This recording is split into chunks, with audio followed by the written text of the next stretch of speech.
예, 안녕하세요. 오늘은 금융상품론 시작을 하도록 하겠습니다. 자, 우리가 그 여러 가지 종류의 금융상품들에 대해서 이번 학기에 알아보고 공부하기에 앞서 주로 금융상품에 많이 국한해서 좀 포괄적이고 좀 기초적인 또 어떤 면에서 상당히 좀 일반론적인 그런 설명을 하고자 합니다. 그게 바로 지금 보시게 되는 첫 번째 주, 두 번째 주의 금융상품론이 되겠고요. 자, 이게 말은 개요지만은 내용이 그렇게 짧지 않고 또 내용도 상당히 또 좀 때에 따라서 어려울 수 있기 때문에 수업 잘 들으시고 복습 잘 하시기 바랍니다. 자, 우리가 에셋, 자산 또는 자산이라고 하는 것은 우리가 들고 있는 어떤 경제적인 가치가 있는 무엇이고, 그리고 이 자산은 누군가에게 반드시 소유권이 있고, 그 소유권을 가지니까 이 자산의 경제적인 가치를 향유할 수가 있게 되는 것이죠. 그래서 자산을 우리가 때에 따라서는 재산이라고 부르기도 하고, 또 때에 따라서 이것을 자본 또는 캐피탈 또 뭐 그렇게 부르기도 하는데요.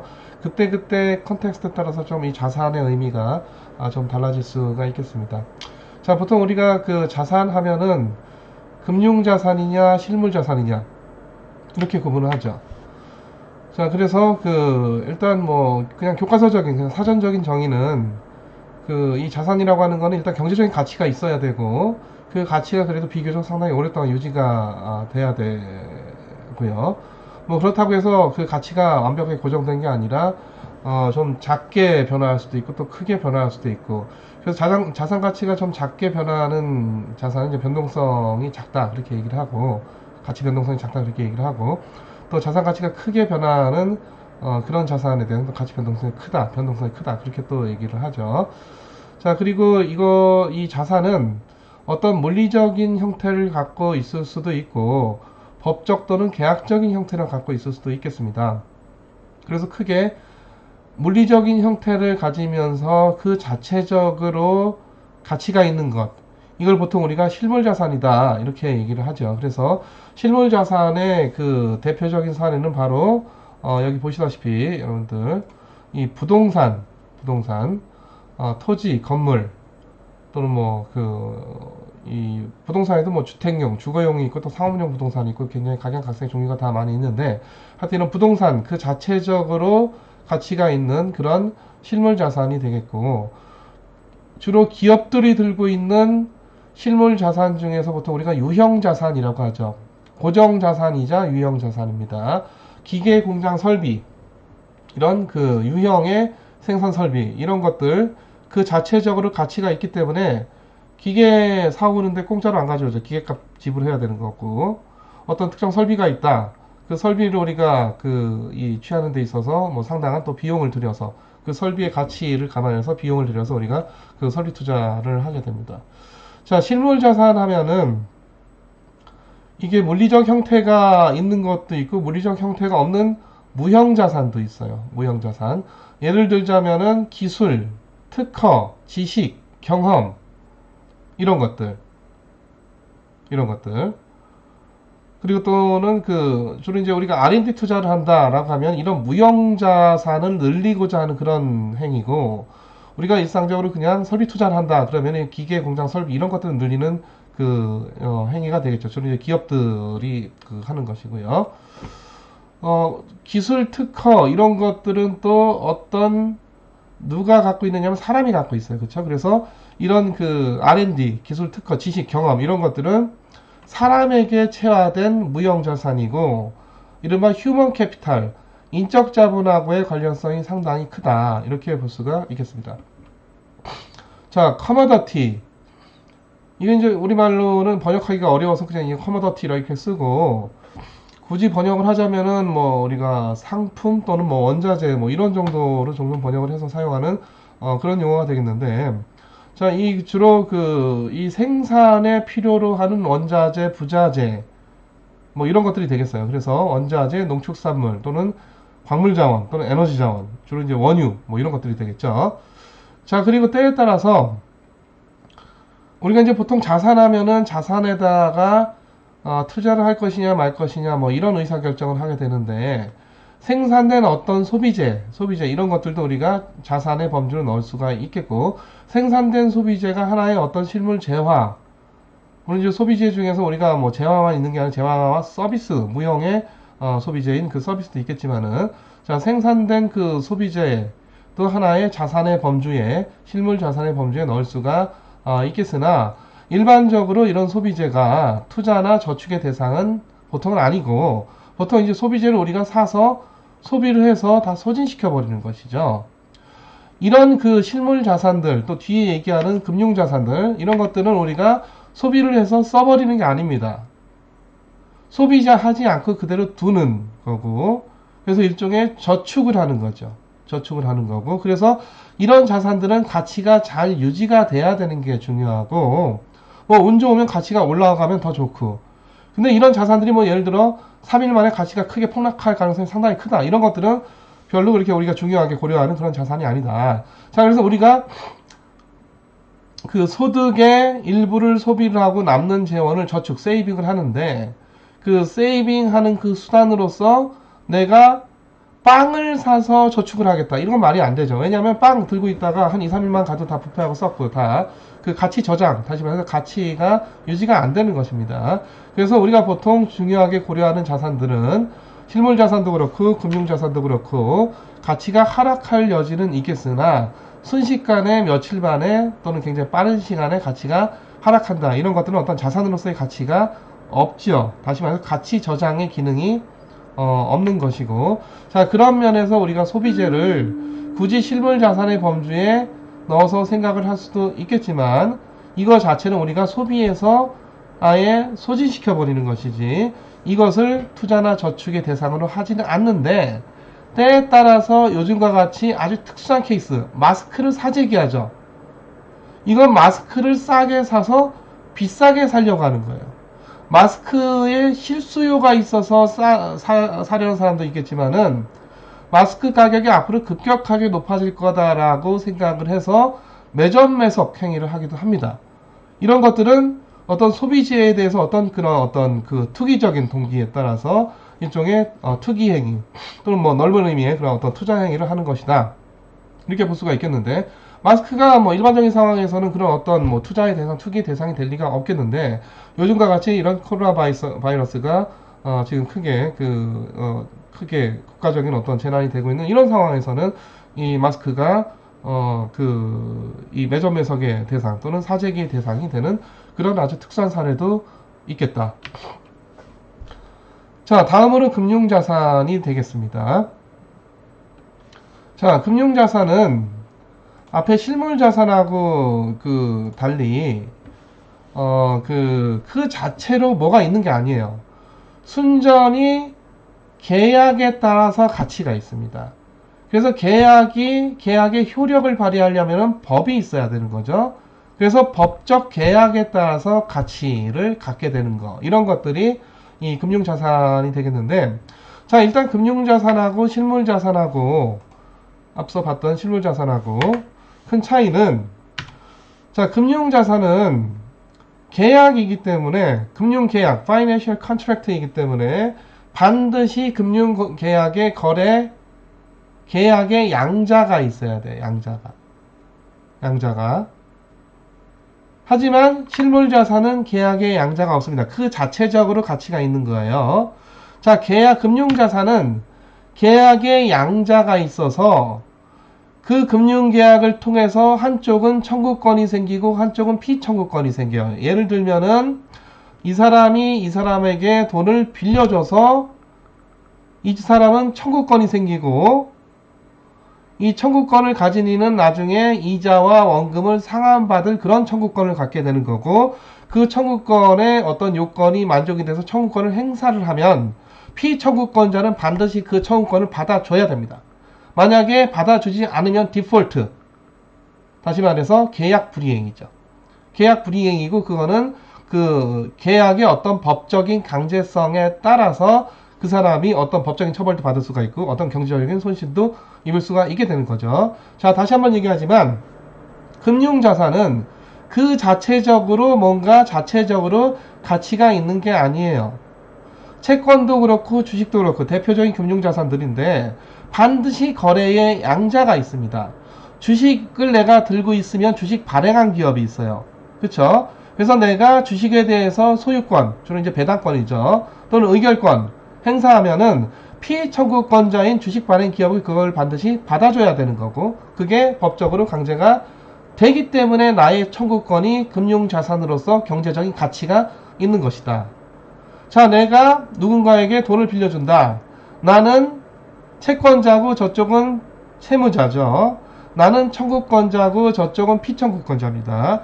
나는 채권자로서 저 사람에게 나의 이자와 원금을 때가 돼서 상환하라는 청구권을 행사하면, 채권을 행사하면 저 채무자는 반드시 그것을 받아줘야 되는 것이고, 그것을 받지 못하게 되면은 디폴트가 되고, 디폴트가 되면은 이게 어떤 민사적인 소송, 형사적인 소송에 따라서 법적인 처벌을 받을 수도 있고, 이 디폴트를 낸 사람은 그 여러 가지로 이 경제 활동상의 그 제약을 받게 되는 것이고, 이와 같이 뭔가 적어도 법이 강제해 준다. 물론 법 없이 서로 간의 약속만으로도 그냥 강제로 서로 간에 그냥 순전히 신용, 신뢰, 트러스트, 크레딧, 신용만으로 신뢰만으로 강제가 되면은 좋겠지만 그게 사실 이상적인 금융시장이죠. 하지만은 현실의 경제는 그렇지가 못하기 때문에 당연히 법의 강제성이 필요하다. 그래서 계약의 가치라고 하는 것은 어떤 법적 강제력이 효력에 따라서 가치가 나오는 것이고, 금융자산의 가치도 바로 이 어떤 그 법적 강제성에 따른 그런 계약의 가치로서 금융자산의 가치가 있다는 것. 그리고 금융자산 하면은 반드시 거래의 양자, 반드시 이인이 있어야 되겠습니다. 이인이. 자, 그래서 지금 여기 예로 든 통화자산, 단기금융자산, 대출자산, 자본자산, 파생상품, 보험, 연금, 기타 사적 대출. 사적 대출은 이제 뭐 4인 간에 그냥 돈 빌리고 빌려주는 이런 것들. 그 어느 하나도 예외 없이 청구권자와 피청구권자 또는 채권자와 채무자의 관계가 안 생기는 거는 전혀 없어요. 전혀. 자, 아까 얘기했던 주식채권 마찬가지죠. 파생상품도 한쪽이 롱이 되면 한쪽이 숏이 됩니다. 롱이 보통 청구권자고 숏이 피청구권자예요.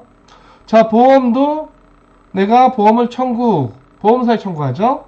그럼 보험사는 피청구권자고 보험계약자는 청구권자다. 자, 그럼 만약에 화폐 같은 거는 내가 들고 있어서 청구권 누구한테 행사를 하는 거냐? 화폐는 누가 발행합니까? 중앙은행이 발행하죠. 우리가 한국은행이 발행하죠. 한국은행이 피청구권자예요. 물론 우리가 화폐를 들고 가서 뭔가 자, 내 청구권을 행사합니다 라고 행사를 하면은 피청구권자가 뭐 주는 건 없어요. 물론 예전에 이제 미국이 그 달러 금태환을 하던 시기에는 이론적으로는 달러가 일종의 금청구권이기 때문에 그 미국 그 페드에 들고 가서 금을 주시오 라고 금 인출 청구를 하면은 그 금을 줄 수 있다. 이론적으로. 물론 현실에서는 그렇지는 않아요. 왜냐하면 금을 계속 잘 보관을 해야 되기 때문에 그런 약속 증서 또는 어떤 그런 어떤 이 서로 간의 채권 채무 증서 이런 것들이 이제 그 달러라고 볼 수가 있겠는데, 지금 현대화폐라고 하는 건 기본적으로 어떤 그 금태환이 된다든가 또는 어떤 실물 자본으로 뭔가 그 백업이 된다든가 이런 화폐가 아니라 순전히 신용에 의한, 순전히 믿음에 의한 신용화폐, 중앙은행의 부채화폐, 부채증권 또는 채무화폐이기 때문에 우리가 화폐를 들고 가서 중앙은행에 발행한 중앙은행에 들고 가서 뭔가를 청구한다라고 해서 피청구권자인 중앙은행이 뭔가를 내주는 것은 아니다. 그러나 이론적으로는 그렇다. 이론적으로 내가 들고 있는 만원짜리 캐시 중앙은행이 발행했어요. 그쵸? 내가 들고 있어서 나는 청구권자입니다. 내 청구권을 행사하려면 행사하는데 뭐 현실에서 그 행사할 일은 없겠지만 그런 그 법적으로는 피청구권자가 누구냐? 바로 중앙은행이 되겠습니다.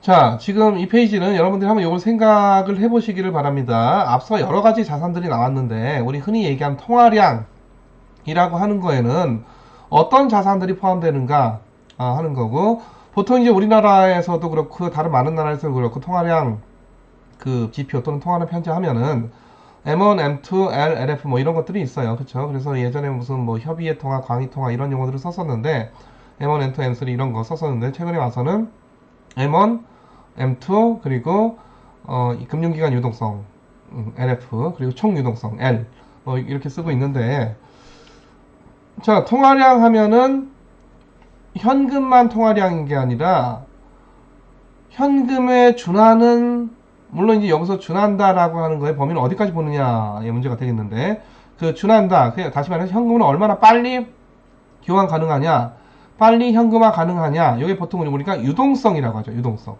그렇죠?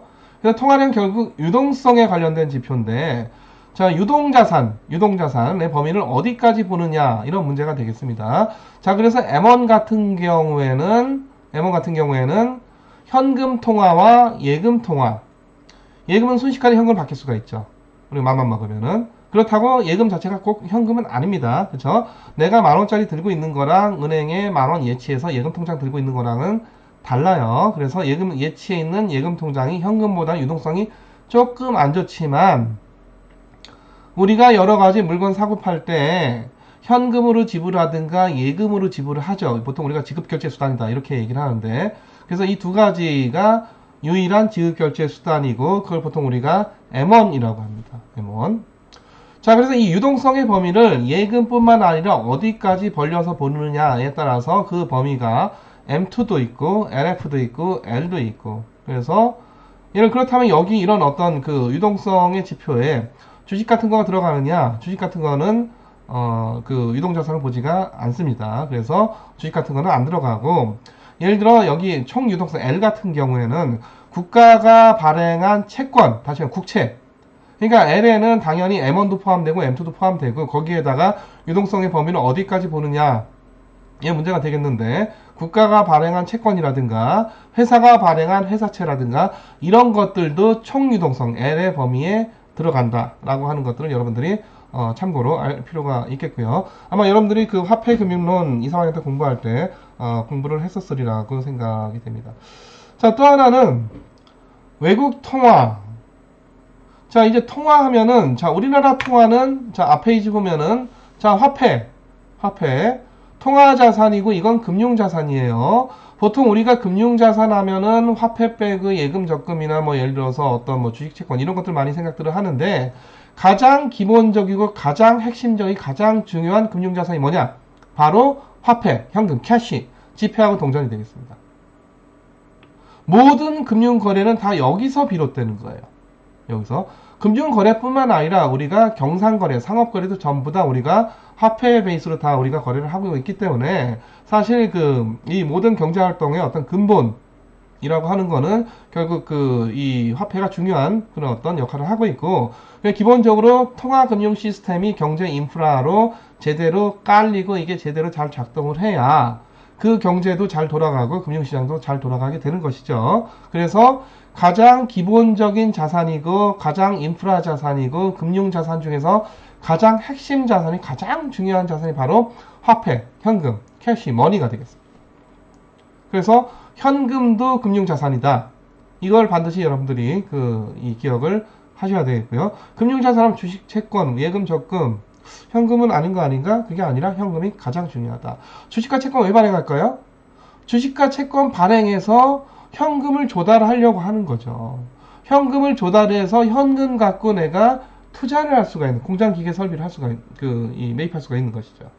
그렇죠? 그래서 이런 공장기계 설비를 매입하기 위한 수단이 현금밖에 없고 그리고 이걸 조달하기 위해서 기업이 주식과 채권을 발행을 하는 거다.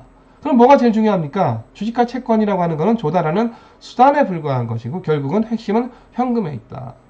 현금에 있다. 자 그러면 외국 통화 금융자산이죠. 금융자산 같은데 이게 우리나라 통화하고 외국 통화는 의미가 상당히 다릅니다. 그건 나중에 다시 얘기를 하겠는데 이게 국내 주체, 경제 주체들끼리 청구권, 피청구권자인 관계인 것이냐 국내 주체가 청구권자고 해외 주체가 피청구권자인 것이냐 같은 금융거래인데 내국인끼리의 금융거래냐 외국에 대한 금융거래냐 그래서 외국에 대해서 대외 채권이 있을 수도 있고 대외 채무가 있을 수도 있고요. 달러 들고 있다. 이건 대외 채권이죠. 미국 재무부가 발행한 T빌 들고 있다. 이것도 대외 채권입니다. 우리가 해외에서 달러 빌렸다. 이런 건 대외 채무가 되겠고요. 자, 그렇다면 이제 외국 통화라고 하는 것은 또는 외국 통화로 표시된 여러 자산들, 뭐 예를 들어 미국의 T빌, T노트, T본드 이런 것들은 과연 금융자산이냐 실물자산이냐, 엄밀한 의미로 금융자산으로 보기 어렵습니다. 그건 나중에 다시 얘기를 하도록 하고요. 그럼 과연 실물자산이냐, 뭐 그 자체가 실물 아니죠.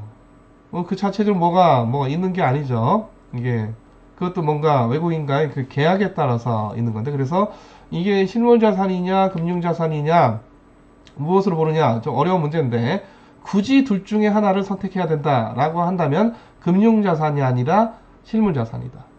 실물자산이다. 자, 가상화폐는요. 가상화폐는 이게 금융자산이냐? 아까 금융자산의 중요한 요건 뭐라고 그랬어요? 반드시 계약에 양자가 있어야 된다고 했죠. 양자가. 순전히 계약의 어떤 법적 강제적 효력에 따라서 가치가 있는 겁니다. 그게 금융자산이에요. 자, 근데 가상화폐는 우리가 누구랑 계약한 겁니까? 가상화폐 뭐 여러분들 많이 들어봤겠지만은 비트코인, 이더리움 뭐 이런 것들이 있는데, 그거 그냥 사고 싶은 사람들이 그거 사가지고 들고 있는 거죠. 내가 뭐 청구권자고 내가 청구권 누구한테 뭘 행사를 하겠습니까? 너 피청구권자 있어요? 없죠. 내가 금을 들고 있다. 나는 금의 소유권자예요. 금에 대한 청구권이 있는 게 아니죠. 그냥 금 소유권 그 자체고, 내가 금 청구권 누구한테 행사를 하겠습니까? 금한테 행사를 합니까? 다른 누구한테 행사를 합니까? 그래서 금은 금융자산이 아니에요. 내가 부동산 들고 있다. 무슨 내가 청구권으로 들고 있는 게 아니라 부동산 그 자체적으로 어떤 실물적인 가치가 있는 거고, 내가 그걸 소유하는 소유권이 있는 것이죠. 부동산 뭐 계약입니까? 그냥 원래 있는 실체죠. 그렇죠? 마찬가지입니다. 가상화폐도 이게 금융 계약이 아니에요. 이게 무형의 뭔가가 있는 거죠. 유형의 뭔가가 있는 게 아니라 무형의 뭔가가 있는 거고, 그래서 이걸 뭐 누군가가 들고 있는 거고, 들고 있는 사람이 뭔가 청구권자고 누군가 계약의 거래 상대방인 피청구권자 누군가 있는 거다. 그게 아니란 말이야. 그렇죠? 그래서 가상화폐는 뭐다? 금융자산이 아니라 실물자산이다. 근데 많은 경우에 가상화폐를 금융자산으로 대충 생각해서 금융자산을 보는 경우가 많이 있고, 외국 통화도 마찬가지로 아까 얘기했지만은 대충 생각하면 금융자산인 것 같지만은 이게 금융자산이 아닙니다. 피청구권자가 국내에 안 있고 외국에 있어서 그래요. 자, 요것도 이제 우리가 생각해 볼 중요한 문제가 되겠는데, 우리가 보통 이제 자본 스톡, 예전에 보통 우리 캐피탈 스톡, 자본 스톡, 이제 최근에 와서 이제 국부, 또는 이제 국부 통계에서 나오는 국가 전체적인 재산의 규모가 총 얼마냐, 이런 겁니다. 그래서 우리 그 국가경제통계에 한은이나 한국은행이나 통계청에서 집계를 하고 있는 그 5대 경제 통계가 있는데, 나머지 뭐 GDP 통계라든가 뭐 이런 것들 굉장히 쉬운 통계예요. 근데 이른바 국부 통계 또는 국민 대차 대조표 통계가 있습니다. 이건 대단히 어려워요.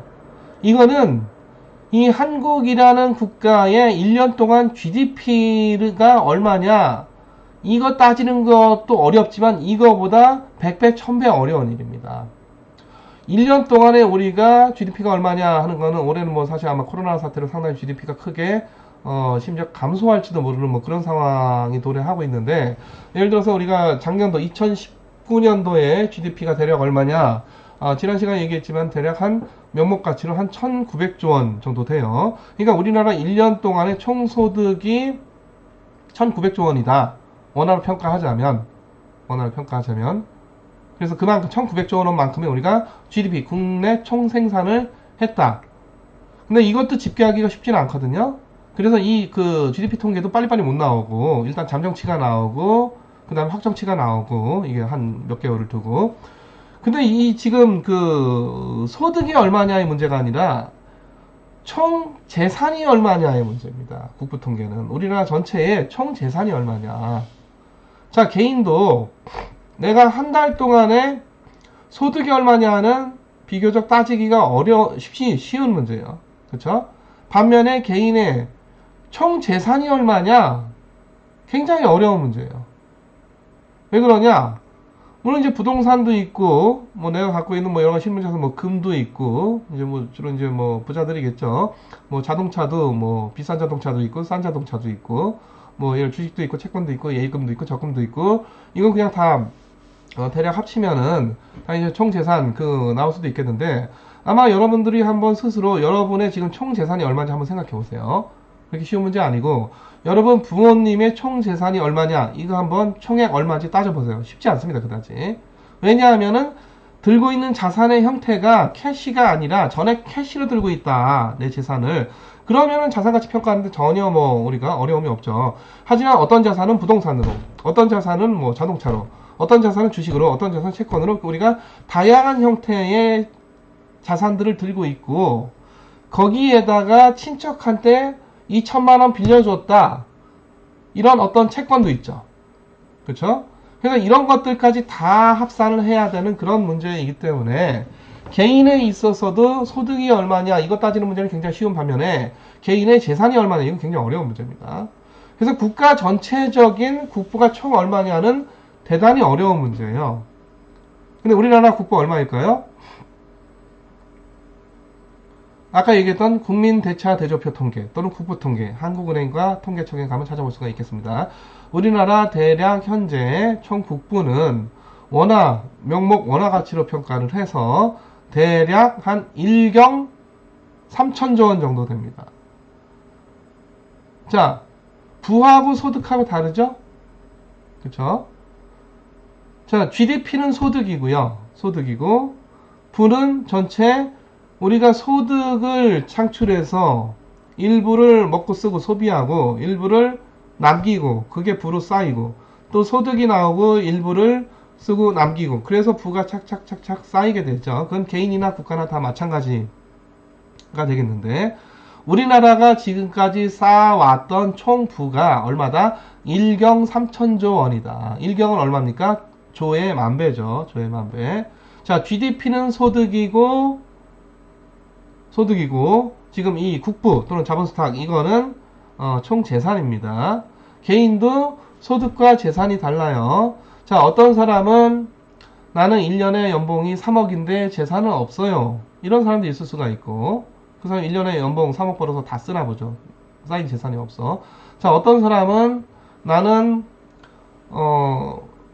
재산이 100억 원 있는데, 그 100억 원이 뭐 어떻게 생겼는지, 뭐 물려받았는지, 뭐 자기가 벌었는지 모르겠지만 일단 재산이 100억 원인데 난 지금 백수예요, 소득이 없어요, 이런 사람도 있을 수가 있습니다. 그래서 인컴하고 웰스는 다르다. 자, 그래서 국부하고 GDP는 달라요, 당연히. 그렇죠? 자, 우리 국부가 지금 1경 3천조 원이다 라는 건데, 그럼 1경 3천조 원에 도대체 우리나라에 있는 어떤 자산들이 여기 다 들어가는 것이냐? 아까 얘기했던 실물자산과 금융자산, 뭐 현금자산, 이거 다 들어가는 것이냐? 그렇지가 않습니다. 자, 왜냐하면 자, 지금 이 얘기는 조금 개념적으로 어려울 수가 있기 때문에 여러분들이 잘 생각을 해 보셔야 되겠습니다. 자, 금융자산은요, 아까 얘기했듯이 청구권자가 있고 피청구권자가 있기 때문에 청구권자한테는 자산일지 몰라도 경제 전체적으로 보면은, 전체 통틀어서 보면은 여기는 플러스 자산, 여기 마이너스 자산, 여기는 받을 자산, 나는 줘야 되는 자산이기 때문에 이쪽은 차변에, 이쪽은 대변에, 이쪽은 롱, 이쪽은 숏이기 때문에 완벽하게 대칭적 캔슬 아웃 돼요, 이게. 그래서 모든 금융자산은 다 사라집니다. 주식과 채권 다 사라져요. 왜? 주식 들고 있는 사람한테는 그 사람이 차변에 들고 있는 거지만, 대차대조표에서 주식을 발행한 기업은 어디 있습니까? 여러분 알다시피 자기 자본과 부채는 어느 쪽에 있다? 대변에 있죠. 그래서 경제 전체적인 대차대조표, 국민 대차대조표를 그리게 되면은 모든 주식들이 다 캔슬 아웃 됩니다. 자, 돈을 빌려준 여러 가지 다양한 형태의 금융계약들 어떻게 될까요? 채권 들고 있는 사람한테는 자산이겠지만, 이거 채무 짊어지고 있는 사람한테는 채무고 피청구권이고, 한쪽은 플러스 자산이고 한쪽은 마이너스 자산이고, 다 캔슬 아웃 됩니다. 다 캔슬 아웃. 모든 금융자산은 아까 우리가 계약에 기반해서 금융자산이 생겨나고 가치가 있는 것이기 때문에, 한쪽의 가치가 플러스라는 거는 한쪽의 가치가 마이너스라는 얘기, 이게 정확하게 전부 다 완벽하게 제로로 캔슬 아웃 돼. 전부 다 상쇄됩니다. 그래서 국부 통계를 작성한다는 것은 우리나라 경제 전체적인 대차대조표를 그린다. 대변과 차변 이런 얘기인데, 이거를 작성을 하게 되면은 모든 금융자산, 주식과 채권은 물론이고 이걸 포함한 모든 금융자산, 심지어 그냥 내 친구하고 그냥 돈 10,000원 빌리고 빌려줬던 이런 거래들까지도 전부 다 캔슬아웃 됩니다. 그런 금융자산 중에서 뭐만 남을까요? 현금만 남겠죠. 현금만. 자, 그럼 현금은 국부에 들어가느냐? 현금도 아까 얘기했듯이 누구의 부채냐? 이걸 발행한 주체, 피청구권자 누구라고요? 중앙은행이죠. 중앙은행의 부채이기 때문에 결국 현금도 금융자산으로서 다 캔슬아웃 됩니다. 없어져요. 그러면 국부에는 그럼 뭐가 도대체 합산되는 것이냐? 국부에는 실물자산만 들어갑니다. 실물자산만. 아까 얘기했던 부동산, 토지, 공장, 기계, 설비, 하천, 뭐 등등등. 그리고 뭐 상업용 부동산, 빌딩, 뭐 주택, 뭐 이런 것들. 여기에다가 무형의 자산들, 아까 얘기했던 뭐 기술과 지식과 뭐 이런 것들. 그러니까 상당히 이게 측량하고 측정해서 이거 합산하기가 대단히 어려운 것이죠. 자, 어찌됐든 간에 개념적으로 금융자산은 국부에 들어가지 않습니다. 그래서 주식시장 시가총액이 올라가고 채권 많이 발행돼서 채권 시장 규모가 커지고 현금 많이, 통화량 많이 늘어나서 뭐 통화량이 1,000조 원, 2,000조 원 된다 한들 국부가 늘어나는 게 아니다. 우리의 부가 늘어나는 게 아니다.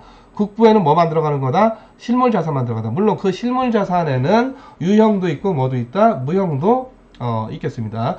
물론 여기 인적자본, 휴머캐피탈 들어가느냐? 들어가야 이론적으로 맞겠지만은 그럼 휴머캐피탈은 뭘까요? 일단 인구가 많은 휴머캐피탈이 커지는 거죠. 또 인구가 많다고 다인 게 아닌 게 인구가 많은데 멍청한 사람들이 많은 거하고 인구가 적은데 똘똘한 사람들이 많은 거하고는 또 달라요. 그쵸? 그래서 휴먼 캐피탈, 그냥 사람이라고 해서 다 똑같이 측정이 되는 게 아니라 이 사람들의 각각의 인적 자본의 가치를, 휴먼 캐피탈의 가치를 측정을 해야 되는데 워낙 이게 어려운 문제이다 보니까 그 휴먼 캐피탈까지 국부에 그 같이 합쳐서 국부 통계를 하는 그런 국가는 뭐 전 세계에 없겠습니다.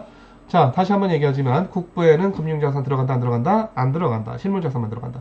자, 그러면은 아까 얘기했던 해외에 대한 금융 청구권, 달러라든가 미국 재무부 채권 이런 것들 국부에 들어갈까요, 안 들어갈까요? 캔슬아웃 됩니까? 캔슬아웃 하려면은 외국까지 범위를 넓혀야 캔슬아웃 되죠.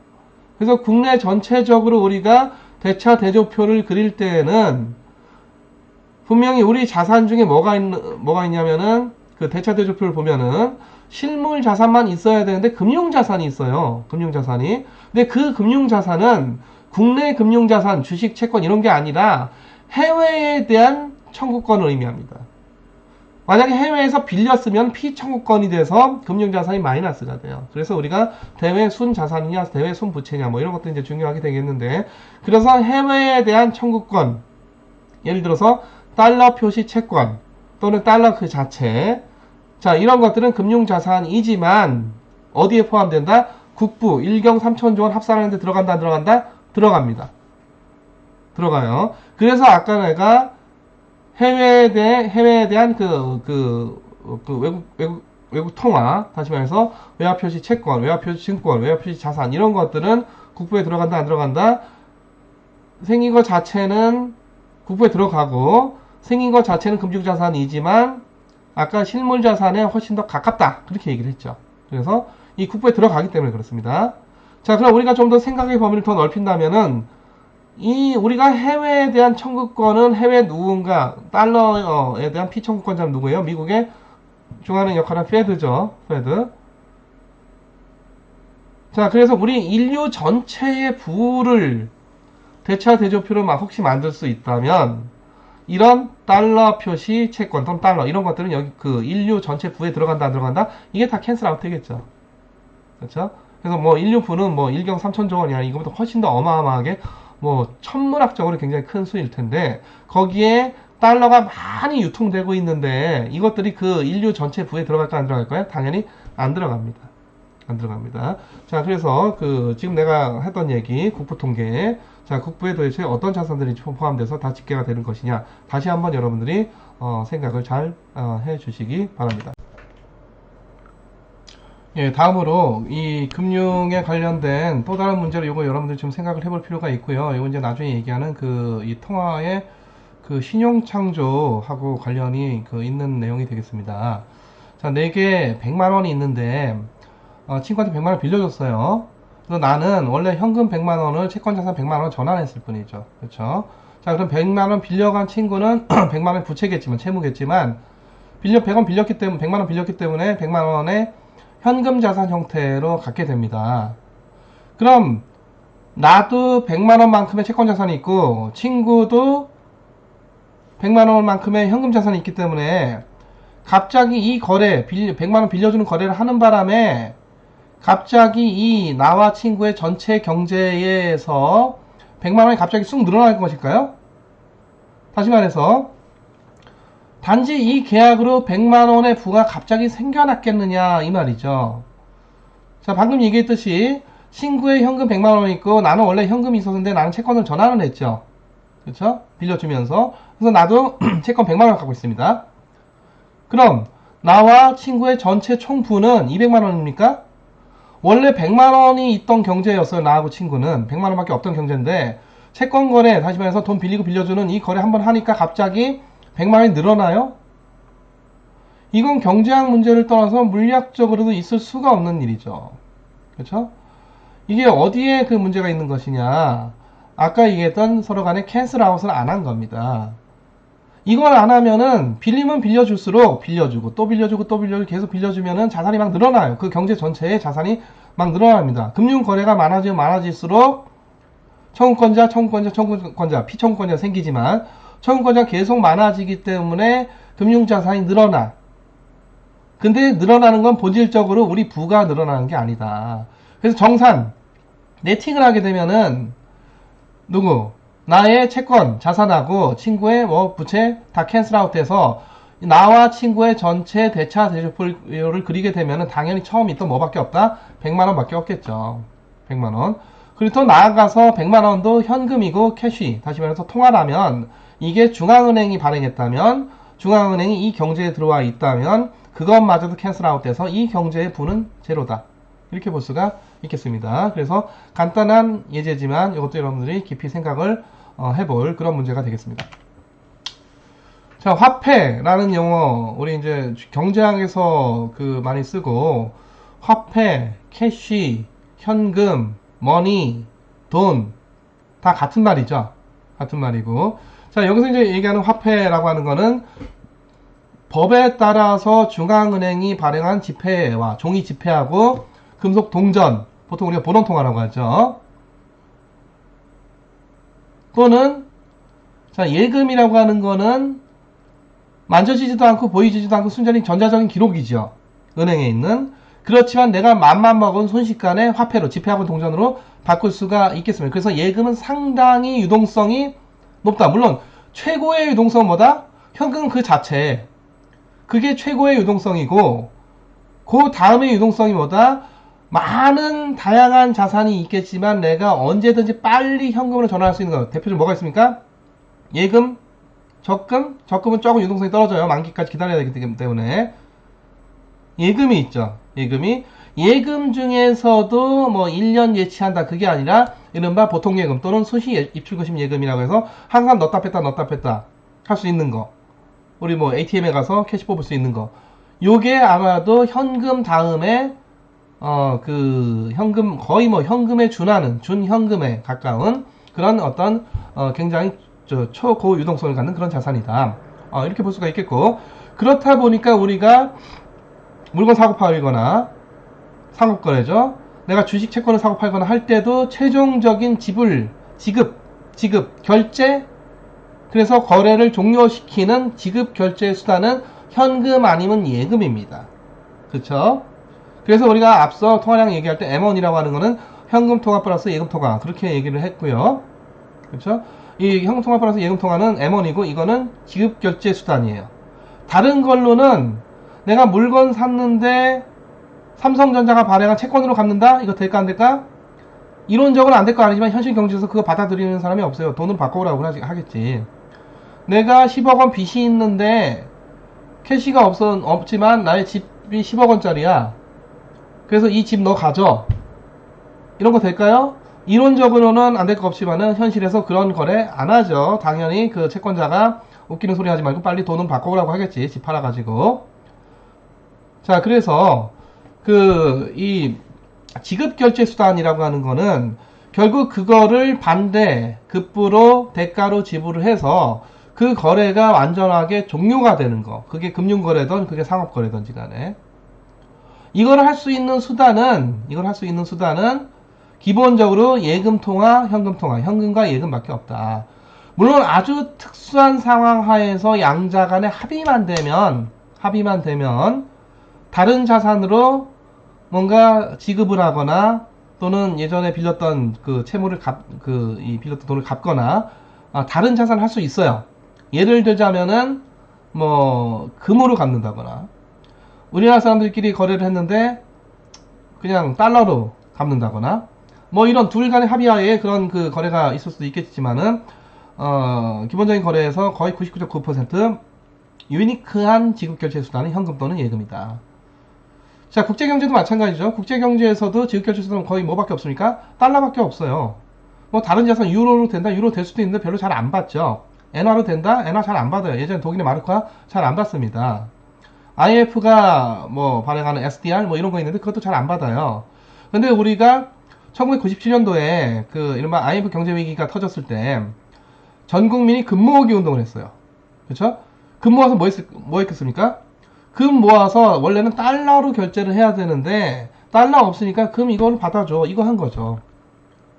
그래서 아예 불가능한 건 아니고 아주 특수한 상황에서 양자 간의 합의가 되면은 우리가 일상적이고 법적으로 보장되어 있는 지급결제 수단, 우리 국내 경제에서는 현금통화, 예금통화, 국제경제에서는 관행적으로 달러겠지만 양자 간의 합의만 된다면, 물론 그 합의가 쉽지는 않습니다. 합의만 된다면 다른 자산으로도 지급결제 수단이 될 수는 있다. 그러나 굉장히 어려운 얘기다. 자, 근데 예를 들어 화폐가 100조 원, 법정통화 나중에 다시 얘기하겠습니다. 화폐가 100조 원이 발행이 되면은 예금 통화는 100조 원이 여기저기 은행으로 막 다 들어갈 텐데 들어가서 가만히 있는 게 아니고 그게 또 나오고 나와서 다시 또 예금으로 들어가고 그게 나온 게 다시 또 예금으로 들어가고 다시 말해서 빌려주고 또 빌려주고 이 거래가 무한히 벌어지게 돼요. 무한히. 그래서 아까 제가 앞서 간단한 사례에서 얘기했을 때 금융거래를 할 때마다 자산이 늘어난다고 했죠. 그래서 통화자산, 발행된 법정 통화자산보다 예금 자산의 규모가 훨씬 커져요. 왜 그러냐? 이걸 우리가 아까 금융거래의 기본적인 속성 때문에 그렇습니다.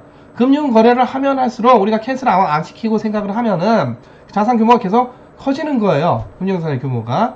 그래서 실제 중앙은행이 발행한 번호통화보다도 예금통화 규모가 훨씬 크고 당연히 번호통화를 포함을 하는 M1, 현금통화 플러스 예금통화, 이거는 번호통화보다도 훨씬 더 큰 규모를 갖게 된다. 그래서 여기에 이게 왜 그러냐? 이게 이른바 신용창조 또는 예금창조고, 자, 발행된 통화는 100조 원밖에 없는데 예를 들어 M1이라고 하는 통화가 총 1000조 원이 있다. 100조 원이 1000조 원은 몇 배가 된 거야? 10배가 된 거지. 이거 10, 이게 바로 통화승수가 되겠습니다. 통화승수. 자, 근데 우리가 뭐 예를 들어서 거래할 때 아니 뭐 현금이나 예금 아니고 우리가 어음으로 뭐 외상을 할 수도 있고 신용카드 긁을 수도 있고 체크카드 긁을 수도 있고 또는 뭐 기업하는 사람 당대수표 써가지고 다 지급할 수도 있는데 이거는 지불 수단이에요. 결제 수단까지는 안 됩니다. 아시다시피 신용카드 긁었다고 해서 결제까지 끝난 게 아니죠. 이건 지불의 수단이고 한 달 후에 네가 뭘로 결제한다?